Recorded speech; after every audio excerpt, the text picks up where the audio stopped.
Well, welcome to the beginning of the end. I see that we're all tired.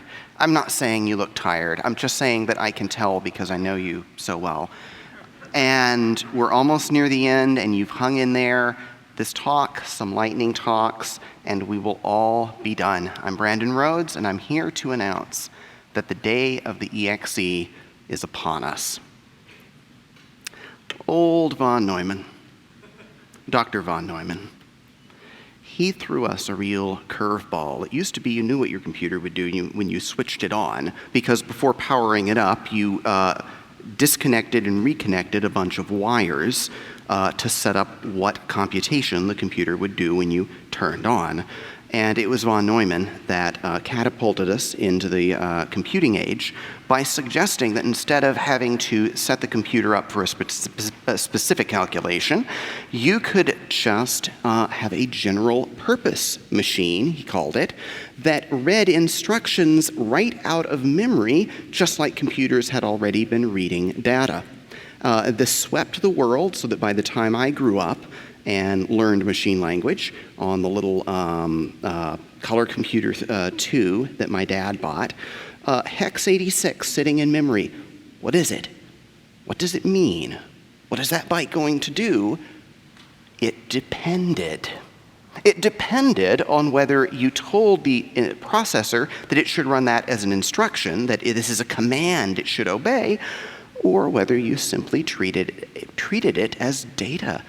But it looked exactly the same either way. So if I saw 8686 sitting in memory, it could mean the instruction, load a value into register A, and here's the number 134, hex 86, that you are to load instruction and data scattered together in memory, and you can't tell the difference. You can't tell just by looking at it. You can guess, but you don't know what's supposed to be code and what's supposed to be data.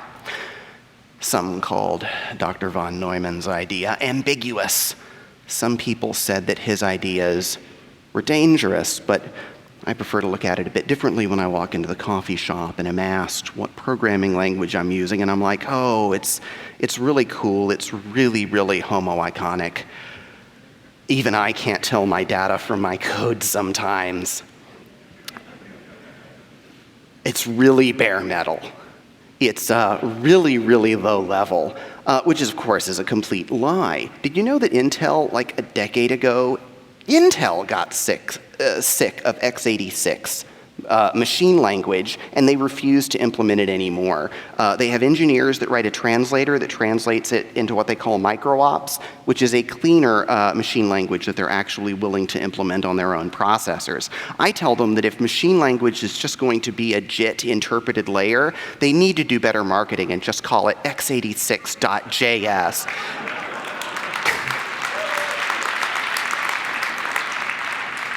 And I think that it would sell better, sell more chips, and that everyone would then believe it was really bare metal. Given von Neumann's idea that code and data would all be numbers, the idea, this interesting recursive idea, was invented of a compiler, a piece of code that works, hopefully, and that writes new pieces of code for you that throws information over the fence from being data to being code. Now, this architecture poses a problem for a language like Python that initially one person was writing by themselves. Targeting processors with machine code is a complex undertaking. It's slow, it's difficult, you need a lot of specialized knowledge. And Python just wants to run on every single processor without needing an intimate knowledge of each of them. And so, without having to know everything about every single processor, how can we solve this problem? How did Guido solve this problem? Well, it turns out there's this guy named David Wheeler. He once said that all problems in computer science can be solved by another level of indirection. And so, like many languages before and since, the CPython interpreter that you download from the website uses bytecode. Python compiles to a pretend machine language. it's bytecode, that it runs inside of a little pretend processor that it implements. So CPython does not, by my earlier definition, do actual compiling. It turns some data into some other data, but it never actually throws it over the fence to being something that the processor can be exposed to raw and know what to do with it. Your py file is read in as text. CPython parses, compiles it into bytecode, which is another data structure, another piece of information over there on the data side of the house. It also saves it out in a .pyc file. If in your .pro file you set Python don't write bytecode equals 1, it won't write the PYC file. I share that with you just in case you've ever had a problem because a PYC file was sitting around. So it compiles the text of your program to a code object, which it optionally squirrels away in a PYC file. When it's time for your code to run, when you call your function, CPython reads that data structure to understand what your function is supposed to accomplish. But at no point does your Python script ever leave the data structure side of the house to actually become machine code. Here's a simple little sum of squares routine. Bytecode is very much like an old RPN HP calculator, also like the old computer language Forth. Both use, which is the basis of both PostScript and PDF. And that little sum of squares comes out like this if you import the disassembly module and ask Python to disassemble its bytecode for you. See Larry Hastings' talk last year if you want all of the details of that little stack-based language and see what's possible. What Python does, this is its C code, is it has what we would call a while true loop in Python. You say for semicolon semicolon in C. It's an infinite loop that just reads new opcodes and then has a switch statement, a big if-else that when it figures out which opcode the new one matches, runs, in the case of a multiply that we just saw, it runs something called PyNumberMultiply.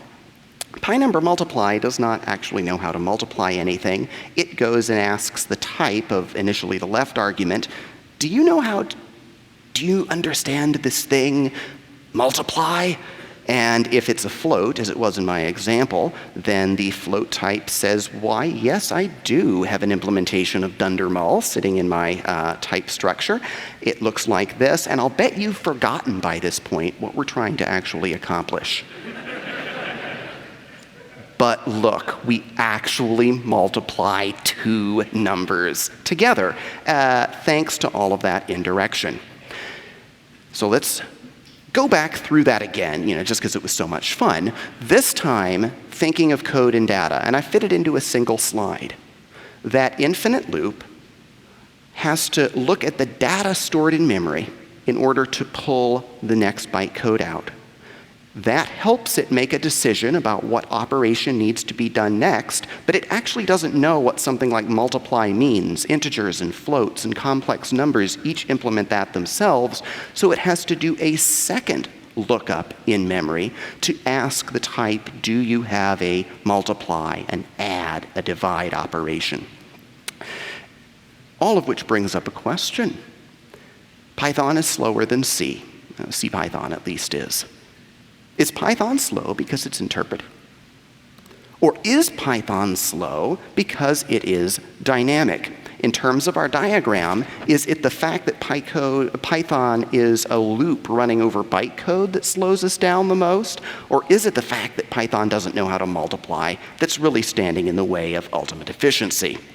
Well, what if we skipped the interpretation step, produced no bytecode, and simply called multiply, multiply, and add on our own?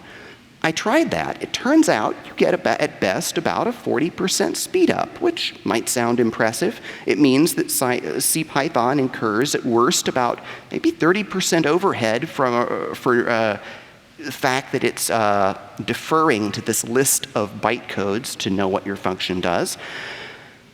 But if we then take it all the way to the bare metal and skip allocating integer, so floating point objects that have pointers to their type so that we know what multiply means. And if we just do the multiplies and adds, if, in other words, we take the second dereference there at the bottom away, 574% speed up on my laptop earlier this week or last week. That means CPython can spend, after the dereference, after reading the bytecode is done, an additional 85% of its time simply dispatching, simply figuring out for the type it's looking at what multiplication means.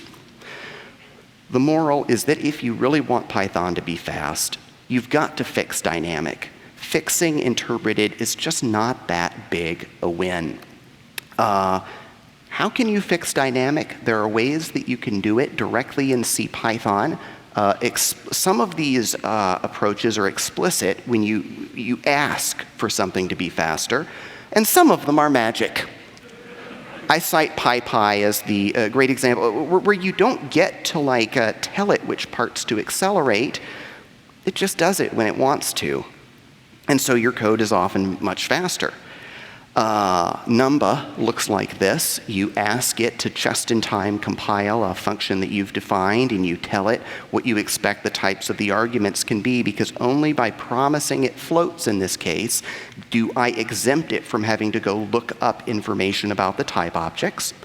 See also, if you're playing with little microcontrollers and if playing with a MicroPython project, it's not a full implementation of Python semantics, but it has the same idea encased in a pair of decorators. If you don't want to have to decorate the functions that you want fast, and instead you want magic to happen, there were several old projects of varying degrees of success. The current reigning solution, very, very powerful in this area, is PyPy. And just last week, Dropbox announced that they want their own PyPy. And so Piston is now a going concern, and you can find it on the internet. So given the wonders of this ecosystem, we can compile things when we need to and run fast, otherwise we run interpreted. Why would you need an EXE file? A big reason is distribution, especially if you're distributing to customer computers. This is what it looks like natively. If you just want a Python application, you have to have the interpreter, the Python files, the DLLs or shared objects, and then some start script to run when they double-click the icon that will start Python pointed correctly at the application. Python, though, can also import Py and PYC files automatically from a zip archive, if one happens to be on the Python path, and will execute main.py if it's given a zip file to run on the command line. So we can eliminate all of the py files from that example by zipping them up into source.zip, naming your little startup routine dunder main.py, and then your start.bat just points Python at that. Now, there are other tricks I have seen. I don't recommend them. But on Unix, you can roll the source zip together with a startup script by shebanging the zip file. Can you do that? Can you combine text and binary in the same file? Thanks to people like von Neumann, you can. You can, because it's just bytes. And so here you get to skip having your startup file separate from your source. And everywhere, even on Windows, you can instead put source.zip, kind of hide it away, by appending it to the python.exe file. Because by design, zip files have their signature and info at the end of the file, thus making them orthogonal to basically all other file formats that count from the front. The Windows or Unix won't even notice that there's a zip file hanging off the end because it determines it's a binary executable by looking at the first few bytes. And so that eliminates another few files. Another trick is that you can throw into the mix a module that Python auto imports during startup. Why have a startup script? Just start the Python interpreter next to a site customized.py that subverts Python's desire to start up and look at its command line by having it just load and start your application instead. I've seen this done. I might even have done it before. I won't say. But Having looked at several tricks for combining code and executable, if you're going to go to all this trouble, why not just compile a new copy of the Python interpreter that will auto-start your app as a built-in feature? And there's a whole stack of projects over the years that give you this tied up in a box. Most recently PyInstaller, but I recently saw updates to CX Freeze. It still looks to be under development. These rig a special Python interpreter that just wants to auto-execute an app without being given any command line arguments. They recursively, with varying degrees of success, try to find all of your dependencies and get them loaded up as well, and can even do a build step to put as much as can be fit together into a single EXE file. What's left once one of those tools has gone to work? Typically, a standalone binary that really has your PYC files zipped up inside, and then your binary dependencies, your shared objects and the DLLs. Some people are annoyed that these have to be hanging out on the file system in your install directory. Some people just leave them there next to your python.exe.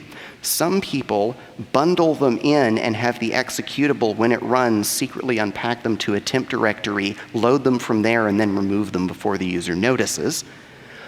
Or, if you are Py2EXE, you can use this one weird trick.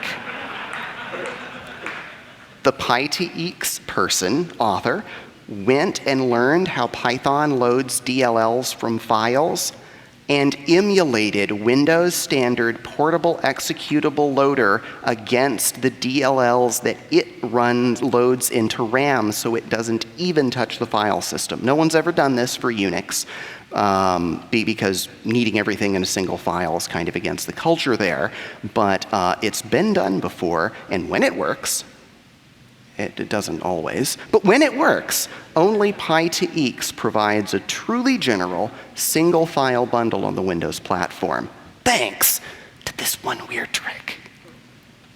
The one or two road bumps you will run across with these products are inline files, when text, templates, or images are sitting inside the directory tree of a package. If a package uses a plain old open to try to get to the file sitting with its source code, you're either going to have to monkey patch open so that it knows to look in your zip file, or just keep the plain file sitting outside of the EXE, which might expose a little about your app that you're uncomfortable with, but you can do it.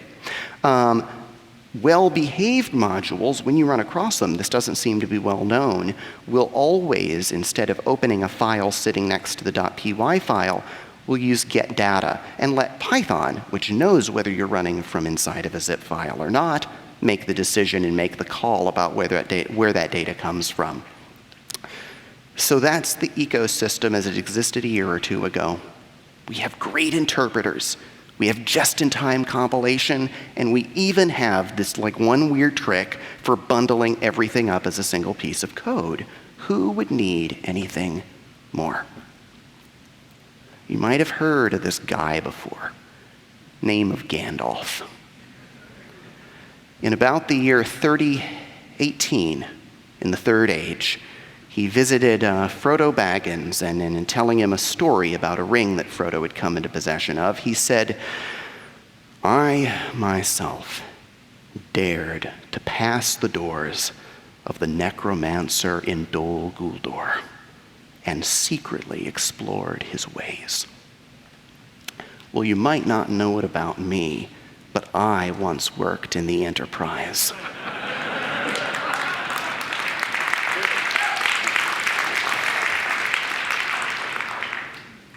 The Enterprise sometimes demands EXEs specifically, and is very offended if any of your code persists as data rather than becoming real machine code.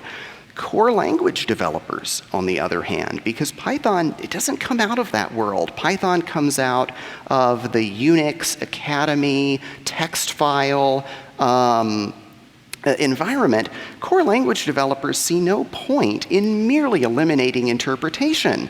They are targeting dispatch. What's the point of eliminating a few bytecode lookups if you're still asking floats how to multiply? In fact, core language developers might publicly express dismay that you're even trying to merely eliminate that first step of interpretation. That, in other words, getting rid of the bytecode and simply having pre-written out the C calls that need to be made.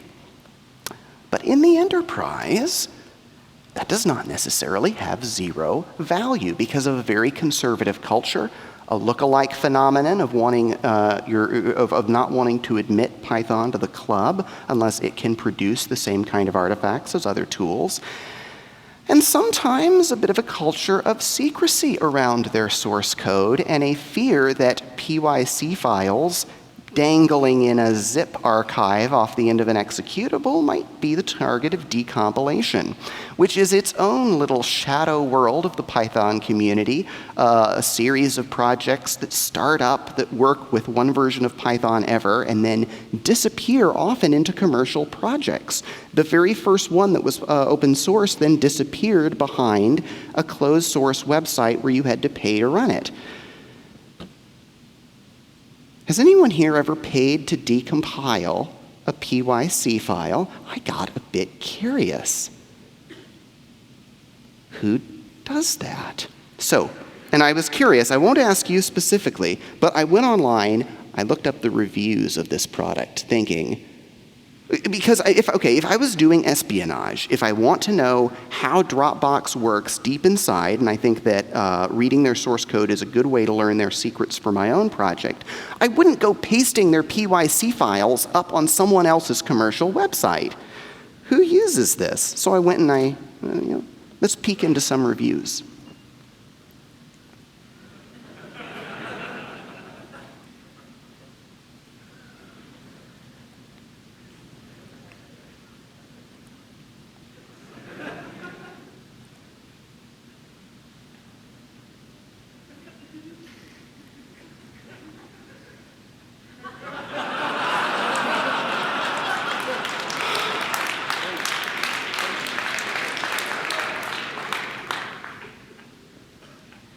Do I have to take back what I said about PYC files a few minutes ago?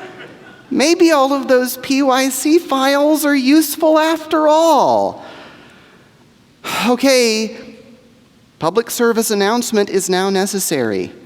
Do not set Python don't write bytecode equal 1 if they are the only backup you have of your code.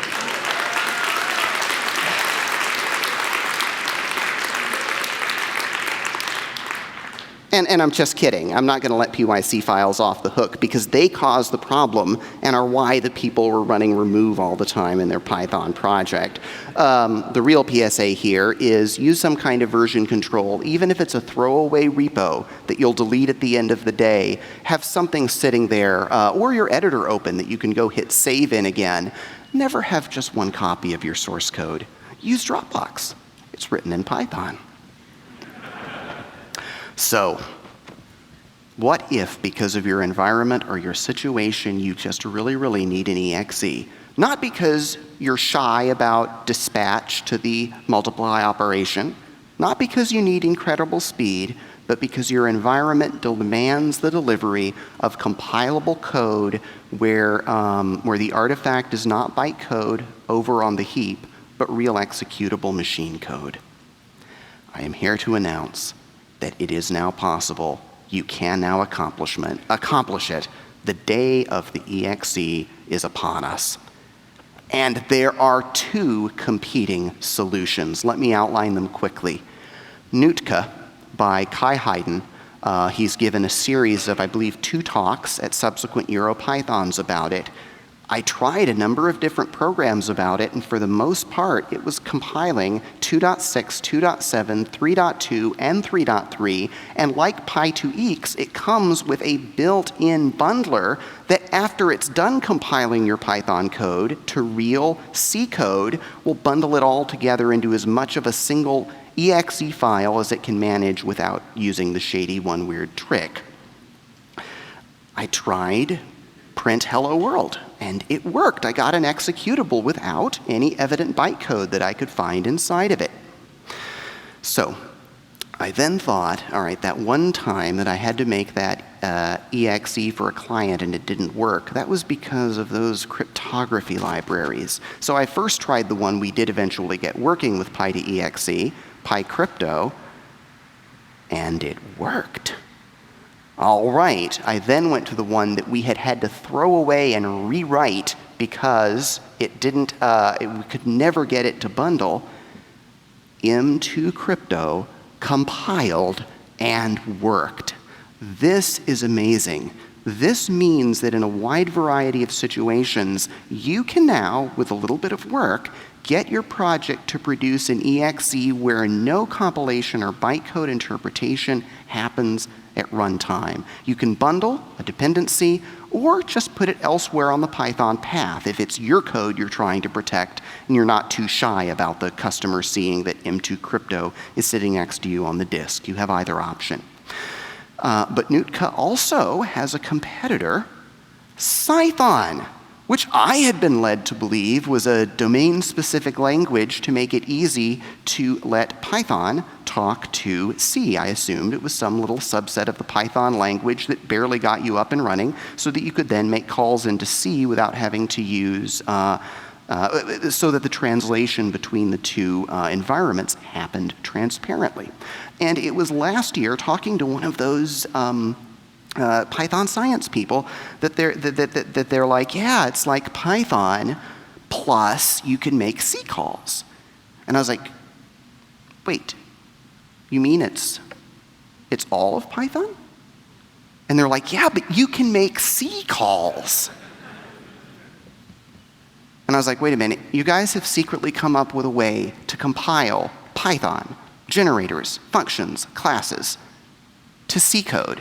To C code, and you haven't told anyone?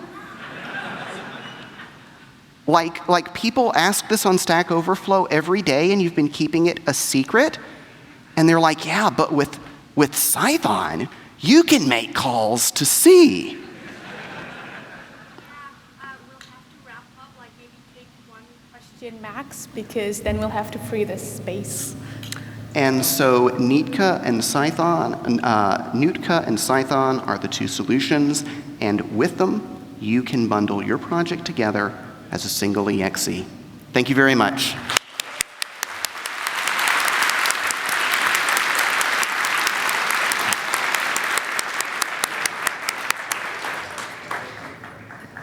I don't see anyone by the mics for one question, in which case I will invite you to talk to the speaker in the open spaces or anywhere.